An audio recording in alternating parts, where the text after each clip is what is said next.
We believed from the beginning that we had to be world class. I think it's critical for students to see how what they've learned works in the community. Mm-hmm. So all of our public health students, environmental health students, health admin students have to do an internship. And that's basically a semester-long opportunity for them to take what they've learned and see, oh, wait a minute, this really does work. Right. I really can go out and help this agency do what they're doing. Hi, I'm Kimberly McCorkle, Provost and Senior Vice President for Academic Affairs at East Tennessee State University. From the moment I arrived on this campus, I have been inspired by our faculty, their passion for what they do, their belief in the power of higher education, and the way they are transforming the lives of their students. This podcast is dedicated to them, our incredible faculty at ETSU. Hear their stories as they tell us why I teach. In this episode, I speak with Dr. Randy Wykoff, the founding dean of the ETSU College of Public Health and the longest-serving dean of public health in the United States. Under his leadership, the college became the first accredited school of public health in Tennessee and Central Appalachia and has tripled its enrollment since 2006. During his tenure, the college has secured more than $50 million in research funding and earned national recognition for teaching, research, and community service. A Tennessee Healthcare Hall of Fame inductee and recipient of the U.S. Surgeon General's Medallion, Dr. Wykoff has made a lasting impact on public health education and practice across the region. Earlier this year, he announced his plans to retire at the end of the 2025-26 academic year. So before he retires, I wanted to make sure to feature his wisdom and his insights on why I teach. Enjoy the show. Dr. Wykoff, welcome to the show. This is a bittersweet episode for me as we're just a few short months from your retirement, which seems like a good time for reflection. Yeah. You've spent more than 2 decades leading the College of Public Health. What originally drew you to public health and what ultimately brought you to ETSU? No, that's a great question, and thank you for having me today. I always tell the students that your career isn't a river. It doesn't always flow in the same direction. So I started out to be a tropical pediatrician. That was my goal. That's what I'd lived in Africa as a kid, and I planned on going back. Mm-hmm. And so I, went to med school, did a pediatric residency, did a residency in preventive medicine and tropical medicine. I got a certificate of knowledge in tropical medicine. I got a master's in public health in tropical medicine. And in order to go to med school, I took out a National Health Service Corps scholarship. Mm-hmm. And after interviewing at various places, for reasons that I don't quite understand, they sent me to run 6 county health departments in South Carolina. So 2 aspects of my career happened at once, one shifting from medicine to public health, and the other was into a leadership position. So I after 4 years, I left that and went to the FDA, where I spent a decade, spent some time on Capitol Hill, and then went to an international nonprofit. And when it became clear to me that I needed to move on from the nonprofit, I had no academic experience. I had no published research. I had no funding. So I thought, why not become a dean of public health? And I saw the ETSU ad, and I had never been in East Tennessee other than briefly to travel through it. And my wife said, well, if we're going to live in Tennessee, we have to live on a lake. Mm-hmm. And I said, there are no lakes in East Tennessee. That's how little I knew about it. So that's what brought me here. I just happened to see a job. I don't know that I was qualified for it, but they gave it to me, so that's it. When you look back at the early days of the college, what was your vision for what it could become? Well, when we were accredited, we were the 43rd school in the country. And we were the newest, the smallest, the least well-known, mm-hmm. and actually the least respected by at least one metric. And we realized that we had to do something different. Mm-hmm. That we weren't gonna be Johns Hopkins South, right? We had to figure out a way that we could be small but world class. And if you want, I'll talk about the hotel analogy and how that played out. But we believed from the beginning that we had to be world class because we had to compete with these other 42 schools. All but one of them was at a large private institution or a state land grant institution. Two things I did that I'm kind of proud of. Mm-hmm. One was the hotel analogy, which was this idea that schools of public health are like hotels.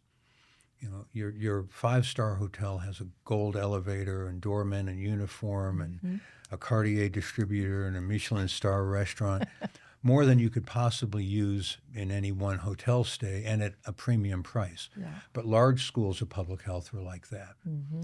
Then your mid-sized schools of public health are like conference hotels. Good facilities, nice part of town, one nice restaurant. And your small schools of public health are like Motel 6s. Mm-hmm. You know, they have clean washcloths, they have soap in those little plastic containers. They meet all the minimum accreditation requirements. But no matter how well you run a Motel 6, it's still a Motel 6. Mm-hmm. So our idea was there's actually three ways you can be small in the hospitality industry and be world class. One is a bed and breakfast, which is about relationships. Mm-hmm. One is an adventure, like a barefoot cruise or base camp. And the other is a destination, like a safari camp. Mm-hmm. And we thought, okay, we can be all three of those. We can be one that's really known for how we treat students and how we treat each other, one that allows students to do things they wouldn't do anywhere else, and then promote Appalachia. Right. Don't hide from it, promote it. It makes us unique and different. Mm-hmm.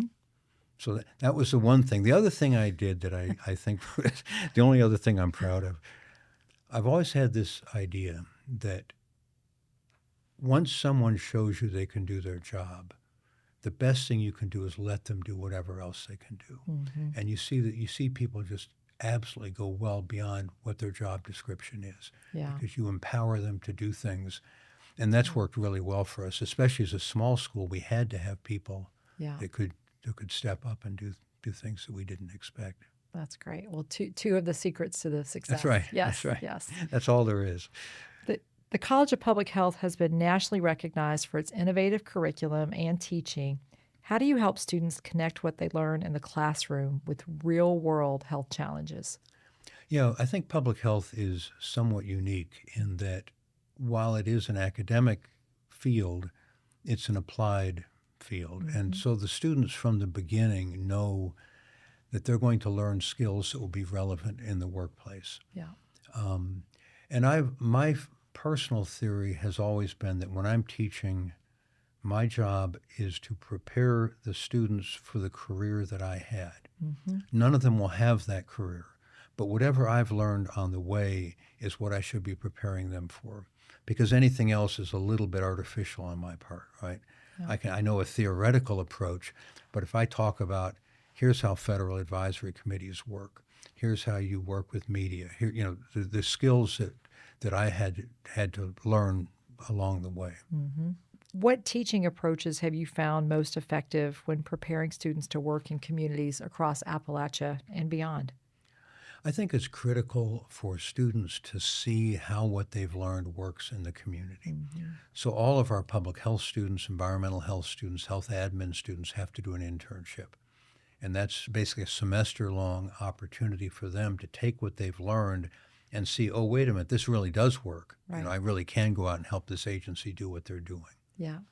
And so that's important. And then what we do at Valley Brook is, again, it's applied skills. When we're teaching students how to make a water filter or a water pump, they're probably thinking initially, I'm never going to do this in the rest of my life. But the reality is what we're teaching them is the process. Right. The logistics, the ability to take what you've got and get an outcome that you need. And that's really important in public health, especially when you get to disaster response and things like that. Yeah.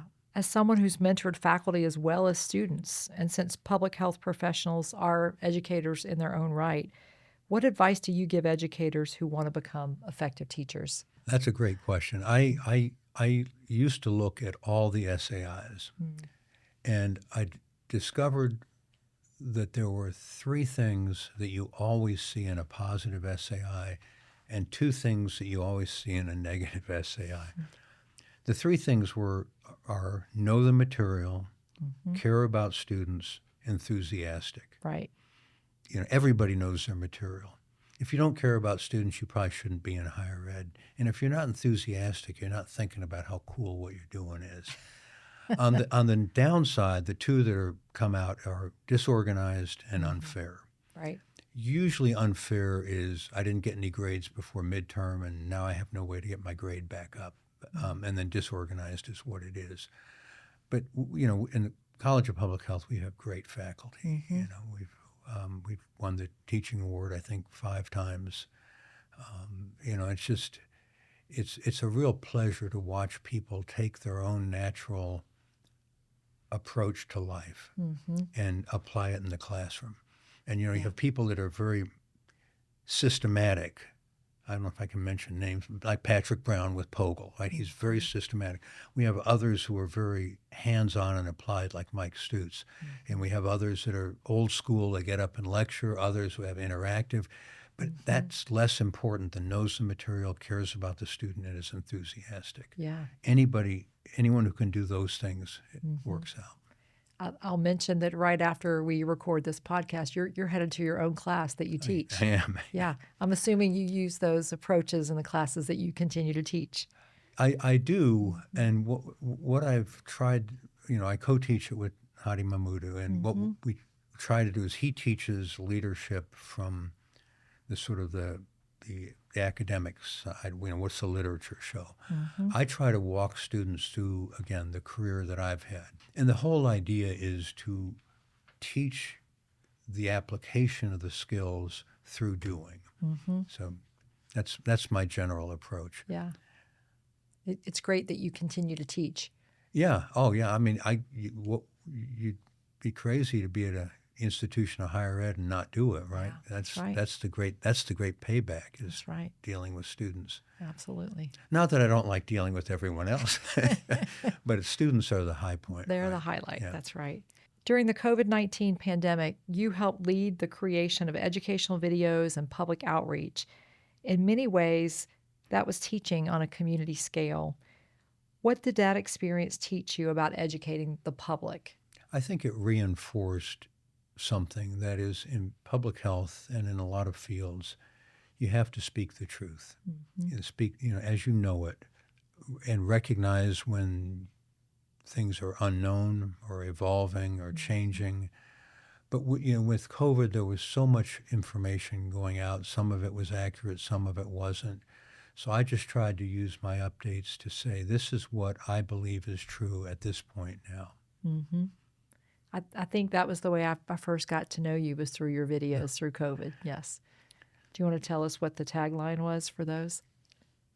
Well, there was the most interesting dean. That was again. It was an effort to make the messaging more fun. Yeah.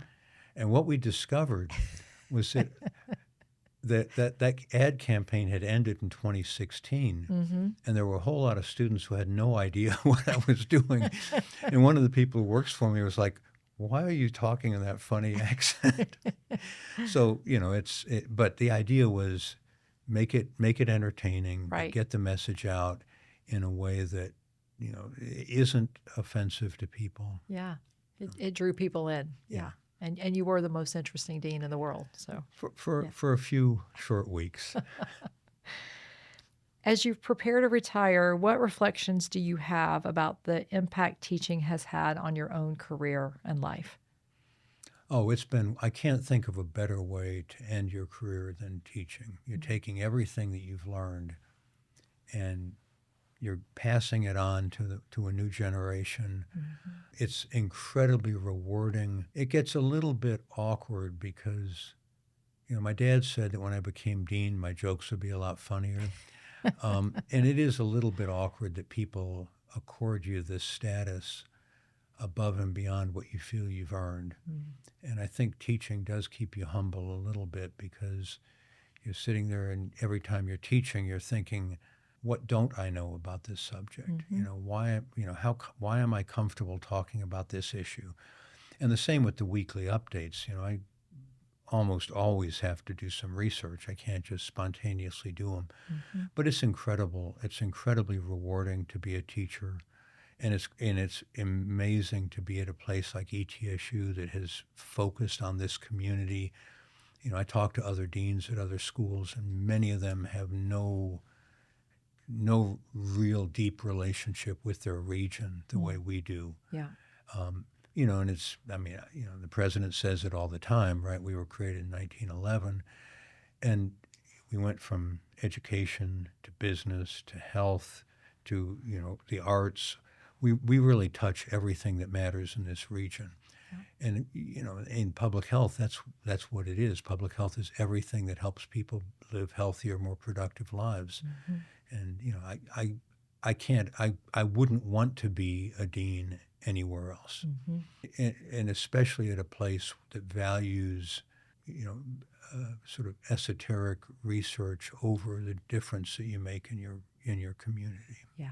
Finally, looking back, what do you hope your former students remember the most about learning from you? I hope that they are progressively proud to have come out of ETSU. Mm-hmm. I think 5, 10, 15 years from now, a lot of the hierarchy in higher ed will be falling away as people start really looking at quality and realizing that ETSU really is an exceptional place. I hope they're proud of that. I hope they believe that they were prepared for a meaningful career. Mm-hmm. And I hope some of them become wealthy benefactors in 40 years. We often say that, we're creating alums for 40 years from now. Right. I'm not opposed to alums giving back right away, but it's important that they feel that they got a good education, that it prepared them for the workforce, and that they can say with pride, hey, I went to ETSU. Right. Dr. Wykoff, thank you for joining me and for sharing your reflections on teaching, leadership, and public health. Your commitment to education and service has had a profound impact on ETSU, on your students, and on communities throughout our region and state. We're going to miss you. Oh, well, I'm glad I'm going to stay around. Yeah. I'll just have a different relationship with the university. Thanks for listening to Why I Teach. For more information about Dr. Wykoff, the College of Public Health, or this podcast series, visit the ETSU Provost website at etsu.edu/provost. You can follow me on social media at ETSU Provost. And if you enjoyed this episode, please take a moment to like and subscribe to Why I Teach wherever you listen to podcasts.